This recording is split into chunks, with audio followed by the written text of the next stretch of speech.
Good evening. Welcome to the Sports Authority. I'm Harvey Smilovitz. We have complete NFL coverage for you in the next half hour, including the fantasy ticker. It'll be at the bottom of the screen. The voice of the Bengals, Brad Johansson, will sit down with Rudy Johnson to discuss the big game. Plus, our Who Asked You gang offers their analysis. But where else to begin with the highlights? For that, we toss things over to Marshall Harris. Marshall? Thanks, Harvey. Late for a team meeting. That's the reason Rudy Johnson didn't start today's season opener in Cleveland. Good for Rudy that it's not how you start, but how you finish that matters. Of course, that's the last thing Marvin Lewis wants to hear. His teams have been unable to come back from consecutive 1-4 starts the last two seasons. Bengals go 3 and out and are forced to punt. Dennis Northcutt trying to jumpstart the Browns. This is an effective way to do it. Kyle Larson's kick, postmark return to sender. 73-yard touchdown, but wait a minute, it's coming back. A legal block called against the Browns. Cleveland would get a field goal to take a 3-0 lead. Bengals second drive, things starting to click. On 1st and 10 from the 32, Carson Palmer to Chad Johnson for a quick 14-yard pickup, part of a 9-catch, 91-yard day. Still driving in the second quarter, Rudy Johnson right on time here, finishes off an 11-play, 79-yard touchdown drive. Bengals take a 7-3 lead. Cleveland's offense unnerved early. On 3rd and 3 at the 49, John Thornton strips the rock from Trent Dilfer. Keywan Ratliff recovers, and the Bengals get a field goal to make it 10-3. Plenty of questions about Dilfer making his first opening day start since 1999. Definitive result here. It's Frisman Jackson. Odell Thurman had the coverage. That's had as in past tense. Chalk it up as a rookie mistake. 68-yard touchdown, first of his career. Ties things up at 10. Jackson with 8 catches for 128 yards. But Palmer in a groove. Back-to-back penalties make it 2nd and 25. No problem when you've got T.J. Houshmandzadeh showing off the vertical right here. 35-yard pickup moves the Bengals across midfield. And forget about special teams. Kevin Walter, well, he's a pretty decent player on offense. Yakking it up here, the grab and weight room, the stretch. 20-yard touchdown catch puts the Bengals up 17. 10, that is your halftime score. Bengals still rolling in the second half. 3rd and 2 at the 18. Palmer under pressure. Dumps it to Jeremy Johnson. His only touch of the game, golden. 18-yard score, 24-10 Bengals. Only one Dilfer highlight means this is a Bengals moment. Dilfer's pass off Terrell Smith's hands. Tip drill. Odell Thurman with a pick in his first NFL game. Rookie also had a team-high 7 tackles.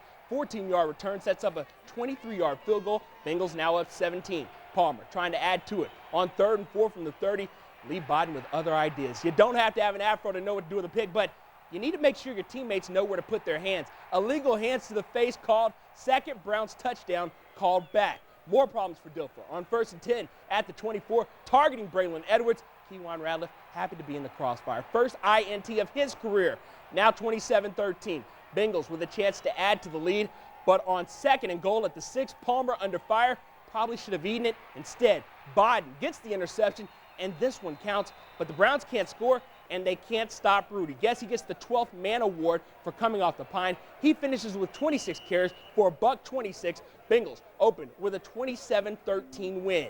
It's the first time the Bengals have won their season opener on the road since winning back at Indy in 1995. Palmer's 280 yards passing, 3rd highest of his career. Chris Perry gets just 11 yards on 5 carries in his first pro start, but has 5 catches for 37 yards. Keywan Ratliff comes up big with 2 turnovers to go along with 6 tackles. So 1-0, Marvin Lewis's plain and simple definition of a fast start. Important because only one team last year, the Colts, didn't win their opener and still made the playoffs, but that goal is still a ways off. For the Bengals now, they're trying to make sure they take it one game at a time, beginning today.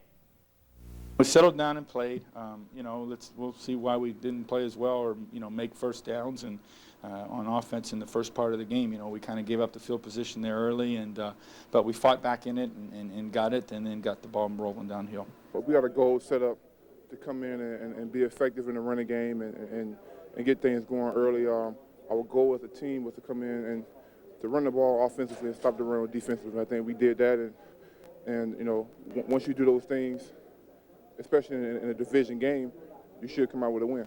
This is not a beauty pageant, you know what I mean? We won the football game. We did some things well. We didn't do some things well. That's a football game, you know what I mean? That's how a football game comes out. It's who has the most points at the end of the game. The main goal is Detroit. We played good today, but you got to put that behind you. We got Minnesota next week, so I'm focused on Minnesota right now, 1 week at a time. Tonight, you make the call. What's the most encouraging about the win over the Browns? The defense holds the Browns to under 100 yards rushing. The Bengals offense racking up 420 total yards, 148 on the ground. Or Odell Thurman's team-leading 7 tackles and an interception. Call 345-1212 to vote. We'll have a result. Boys are back in town, Harvey. And you guys have been missing me, haven't you? I've missed you. Joe Walter, former Bengal. Richard Skinner. What are you former? I don't know what you're former. I'm former nothing. I'm current. He's current angry guy at 1360 homer. Gentlemen, did you get what you expected today? Joe, I like to start with you because you get excited when I start with you first. I love it when you start. You know what? I thought they played a good game. Still a little defense, a little suspect for me. I'm still a little leery on that whole thing. I'm afraid if we play an offense that can catch the ball and not fumble the ball, that we're going to be in a world of hurt. See, I had a feeling that a lot of the negative was going to start to fly. Even though they win, they do a lot of things. I'm not being negative. I think they're a good ball club. I think they're going to be a good one this year. I still think defense is scaring me right now. I was pleasantly surprised because, based on what happened in the preseason, particularly in the third game, I think we all had to be holding our breath going, what kind of football team would show up? And with 2 years of laying eggs on opening day. Right. Well, then there's a 3 and out. And there's Reuben Drones running for 24 yards, and boom, boom, boom. I thought this is not going to be good. But no, to win the way they did, and let's face it, it could have been a 3-touchdown win when it was all said and done.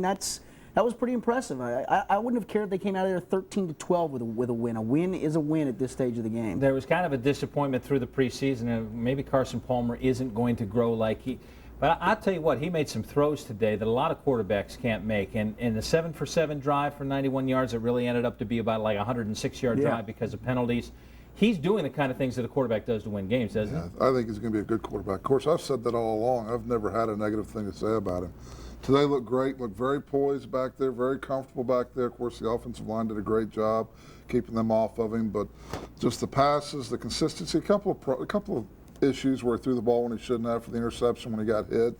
That's one of those things you live and you learn. But it's an offense that reminds me of back in the day. Really? Well, and Brad, if you go back to the preseason, how many times were balls dropped? And the fact they didn't play many second halves of it all, except for the one game for the most part. So, he got into a rhythm today, and you could see once he got into that rhythm about midway through the second quarter, he carried that throughout the rest of the game. If that was a preseason game, he might have been done midway through the second quarter. So, hence, the stats are a little misleading from what he did in the preseason to what he did today. Let's go to what you're worried about in defense. First of all, let's start in the middle linebacker, Odell Thurman. Odell Thurman's going to make some plays. My guess is he's going to make his share of mistakes, which he will admit, and he did immediately on a coverage that turned into a 68-yard touchdown to Frisman Jackson.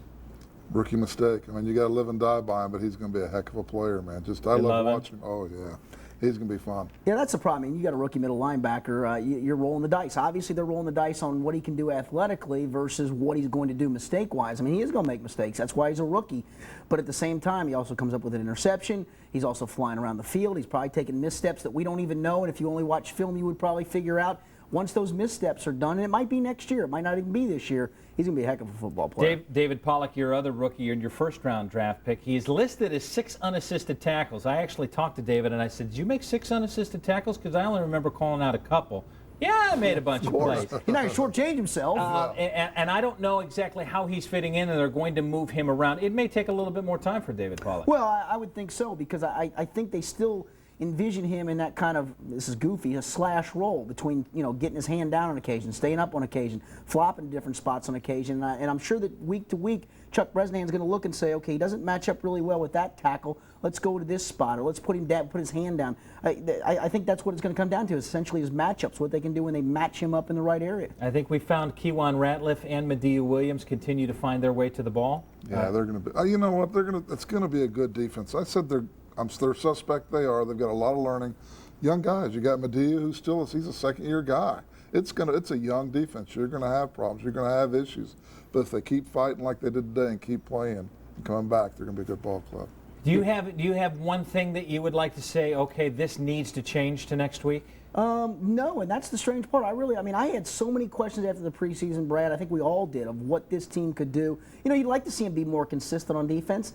And you wouldn't want to always rely on guys making mistakes on the other team to stop people. You'd love to see more 3-and-outs, more complete stops. But, for the most part, I thought they played a great game overall. Now, granted, if you take the interception away that Carson threw, which was a goofy penalty call on the other side of the field, maybe it changes the complexion of the game. But I'm not even going to throw that into the mix. I mean, this was a complete Suddenly victory it's for the most happening part. to the other teams. Right. I think Randy Moss might be missed in Minnesota. They lay a huge egg in week 1. Does this Bengals team beat Minnesota in their first home opener? Oh, I think so.